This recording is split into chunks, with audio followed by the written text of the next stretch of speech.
Now, I want to get into some Dreamville talk because people who follow me know I'm obsessed with Dreamville. What you guys have built together and the community around it is amazing.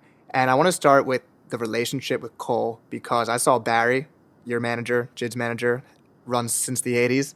Shout out to Barry. He tweeted that you guys specifically did not want the Cole placement on the first album, and JID did that too, did not get a Cole feature on the first album because you guys wanted to build this name for yourselves first, which I can imagine is really hard to do when you know you can get J. Cole on your song. It's hard to put that off.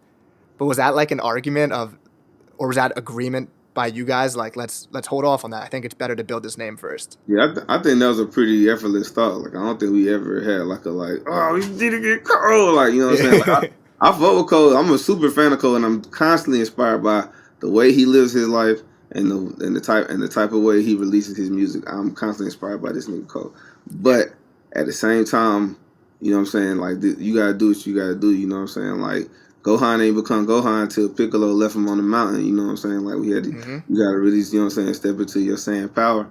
And the only way to really do that shit is to be like, look, I'm here. That's why I feel like I'm even doing like another level of Super Saiyan, even doing my own thing. I'm like, you know what I'm saying? Eventually, you gotta just be like, look, I'm here, and think about think what you want to think about it. But like, this is what it is. Yeah. So I think we had that. I think we both had that attitude. We're going into Cole, we're going into the project without Cole.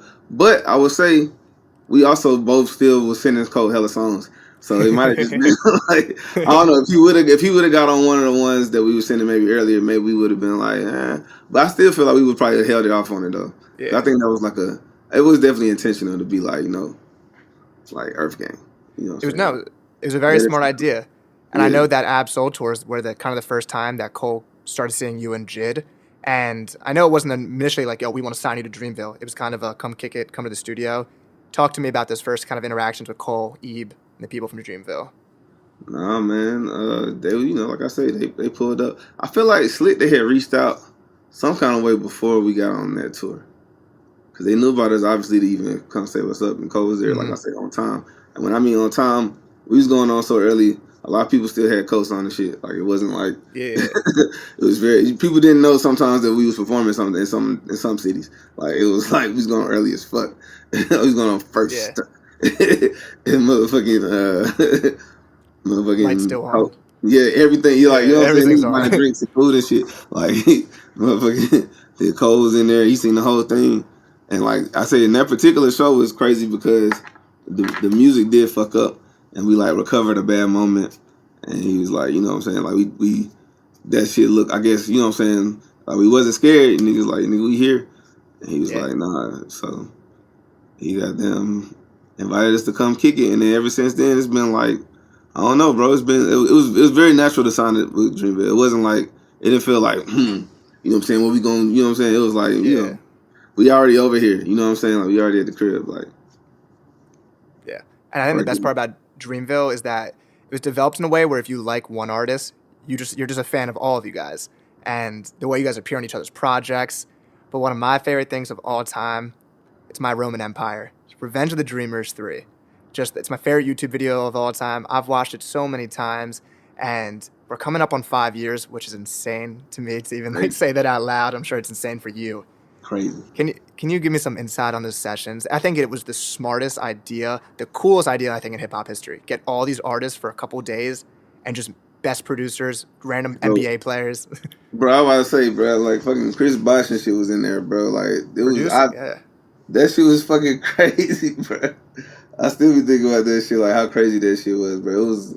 It was fucking chaotic, but it was a good time, bro. Niggas made a lot of music. It's still a lot of music, I'm sure, on some hard drive somewhere from that shit that who knows where it is. Because only a few songs made the album, right? So, like, who knows where all that music is? I'm probably Eve, but, like, and maybe he'll just, you know what I'm saying, do, like, a vault drop years from now, some commemorative shit. That maybe, I don't know. I would wait 10 if I'm going to wait this long, but, but, like, I don't know. But it was a lot of fucking music made. I know that much. It was like you gave... It was like, instead of like just one dude in the Sistine Chapel, like, it's like you let every nigga who ever painted ever with a brush ever in the whole town come into the chapel and paint the chairs and the pews and everything. Just like, you know, that shit's crazy. That's a really good comparison, I think. And it's just, seeing you guys breaking down the ideas in the documentary and hearing like Buddy being like, no, we're gonna cut the verse here and it's gonna be like we're smoking, but you gotta stop rapping, and then seeing like Wells Fargo and you guys jumping around. Are there any more stories that were not caught on the cameras that are kind of like that, where you guys are just messing around these creative ideas? That shit was such a blur, bro. Niggas, we wasn't sleeping, so obviously, it's hard to remember anything in a period where you were sleeping. Yeah, But that makes sense. all I remember is we was being up at all hours of all day. It was 24/7. It was 24/7, bro. Like it would be like some waves and flows, you know what I'm saying, where it might be a little quieter sometimes of the day, but for the most part, something was bumping the whole time, bro. So it was so many like, and you never knew who you was gonna see there. Like every time I looked up, I was like, "Dang, who the fuck? Oh, what? Oh, everybody came, bro." It was crazy. I feel like Rick Ross might have pulled up at some point. Like I feel like hella people. I was dead ass, bro. Like I feel like some like people was pulling up. I was like, "What the fuck? This is not just you know what I'm saying, Dreamville session. No, this is." It was magnanimous, bro. It was a circus. It was like honestly, I've never felt nothing that good in hip hop. Like I've been to some award shows and some like things that felt like super not fun. You know what I'm saying? But like that shit felt good. That shit felt good and it felt pure and it felt about the music. And that was the best thing about it. Like it felt like niggas was just there because they wanted to just cook up. And you can feel it. And in the video, it was cool as a fan because some of the songs didn't make the first cut. And like hearing a song like Still Up in the documentary, I'm like, why didn't they drop that one? I need Still Up. And then a year later when it came out, it becoming like one of my favorite songs. I'm like, yes, like they dropped it. Or I'm Still Dreaming. I never know people like that song, bro. We don't never perform it. I never know people like that song. I know I went crazy on that verse. I walked on that verse. Yeah. And you guys also dropped another Dreamville tape, was it now 2 years ago? And I was literally just bumping it. That song with 2 Chainz is really one of my favorite songs. Like you guys spazzed on that. Yeah, man. That was fun. That was fun. That 2 Chainz, like I say, bro, I'm off Old Net, bro. Like 2 Chainz from Old Net. I see a billboard with him and his son on it every day. Since he was Titty Boy, bro. No, low key, I seen 2 Chainz when I was like a youngin', bro. I seen the nigga at the mall, bro. I feel like I got like something. I seen the nigga when I was like a kid, bro. Like I seen the nigga. And I was like, yo, he was Titty Boy back then. He was part of DTP, and I was a big Ludacris fan, so I knew all of them niggas. 20, Shauna, Titty, you know what I'm saying? I fuck with the whole gang, Lil Fate. I was like really into that shit. I used to buy like the Golden Grains EPs from the little shop up the street from my crib. Like I was really like a DTP stan, bro. That's so crazy that I can even say that.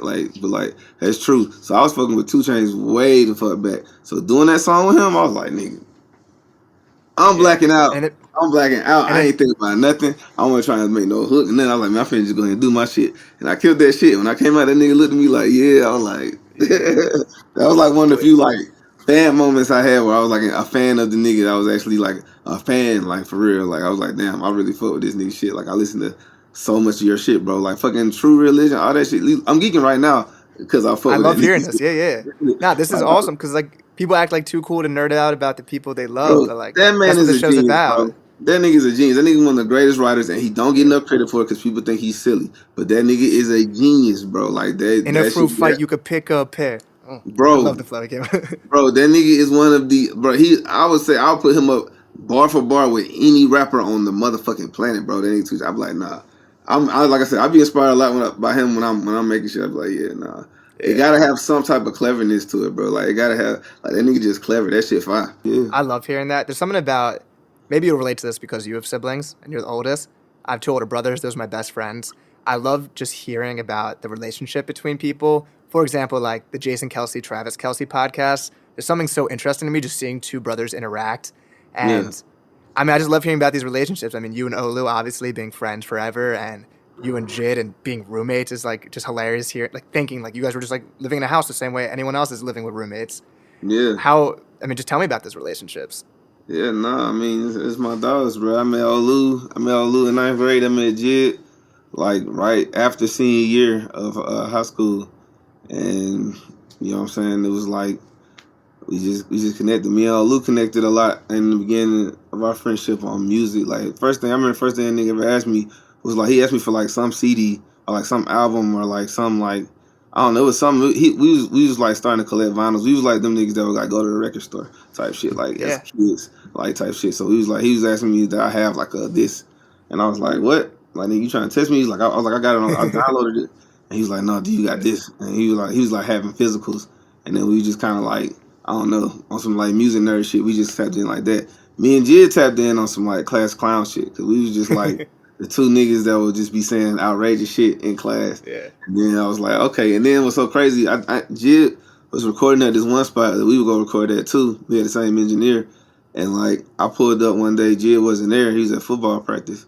And I ain't know him, but he had just left and did a song. And then me and Olu just hopped on it. Cause, you know what I'm saying, it was too over. There was a lot of beat left. We just right on the song too. The nigga JID came back like, who the fuck is these niggas on my song? And then we realized, we connected later that we was like, oh wait, you the same nigga I be seeing in class and shit. Okay. Yeah. Like first it was like, nigga, fuck you. Then it was like, oh no, I fuck with bro. And then after that, we thick as thieves, bro. Like through all the college, motherfucking like that was my dog, bro. So like that's just like a long time brotherhood type relationship, bro. You know what I'm saying? Like we sending pictures of babies and stuff to each other now, bro. It's like Now I want to talk about Dreamville Fest because the really cool part about Dreamville Fest is that a normal music festival, it's a lot of random artists that don't necessarily have the same fan base. So there might be an artist who's not getting a good crowd because like this just isn't, they're not supposed to be at Rolling Loud. It's just not that young teenager fan base. What's cool about Dreamville is that, like I said, it's such a strong community. Every single person there is a fan of all of you. Can you like feel that difference when you're performing on stage? Like, oh, this festival this shit's different. Dreamville Fest is an amazing experience every year, man. I fucking love that shit, and it's always so crazy because because of what you just said that everybody's a fan of everybody. Takes a lot of the crowd just like bullshit out. You know what I'm saying? Like if you in some festivals, just even the fact that everybody's doing different things in different places is causing like a little more commotion than you would see. Like I think that's what keeps it low key peaceful. Like everybody's trying to see this happen. Everybody's trying to see this happen. And then for a lot of the, you know what I'm saying, that area, it ain't really no other big festival even coming that way. So it's like, if I'm South Carolina, shit, even Georgia for real, like it's one of the bigger festivals in the South. So it's like, and especially in the Southeast, in that pocket, it's like, you know, we need to goddamn have something we can go to. So like I think it's like the biggest cookout ever, and I think it keeps that vibe. And as long as it keeps that vibe, it's gonna always be great and better than a lot of festivals, and it's gonna always sell out fast as fuck. Cause it's you know you good, you know what I'm saying, and you know what I'm saying, it's a good show. Yeah, Colby getting very creative headliners too. He knows what like the hip hop fans really want. Who was it this year? Did they even announce? Yeah, they announced it.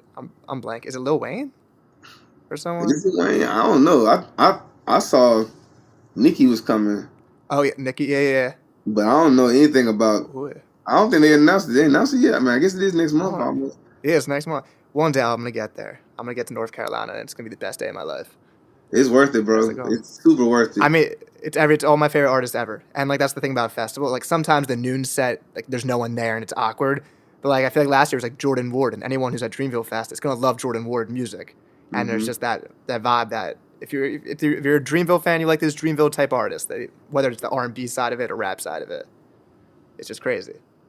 And what does the Dreamville family mean to you? Like we talked about JID already, and we talk about Cole. How about Ari, Kaz, Boz, Lute, Omen? I love all those guys. Man, I was just talking to Lute. I hope he remembers to call me this week. I was supposed to be helping Lute with his project. I'm trying to get more into the like, you know what I'm saying, directing space on like videos and shit. I'm trying to. Goldmouth was insane. That was one of my favorite albums. Goldmouth, his last album, insane. Lute is great. I've known Lute since like we met on Twitter, on hip hop Twitter years ago. Goddamn, he was working at Target at the time. Yeah, he was working at Target. I was working at a call center, and we would tweet each other about music and shit all the fucking time. And then sick. Like that was before either of us was even close to Dreamville. And then we both ended up on Dreamville. Like, bro, you that same dude, bro. Like, you know what I'm saying? That shit crazy, but like, Ari, you know what I'm saying? When we first stayed up in the shelter, you know what I'm saying? We kicked it in the shelter. Ari, the shelter is like Cole's little studio house in North Carolina. And it was us, JID, and Ari. Like, it was like a reality show. Like, we was all living in there.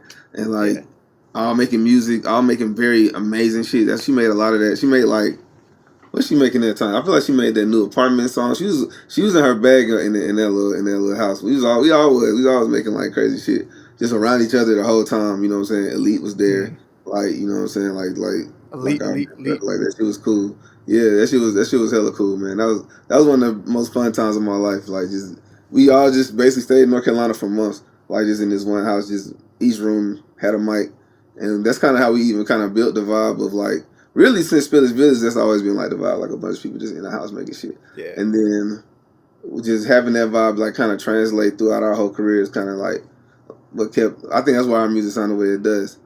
You know what I'm saying? I think like from that's how the vibe was at Dreamville Fest. I mean not Dreamville Fest, at the Dreamville Sessions with the Revenge 3 sessions.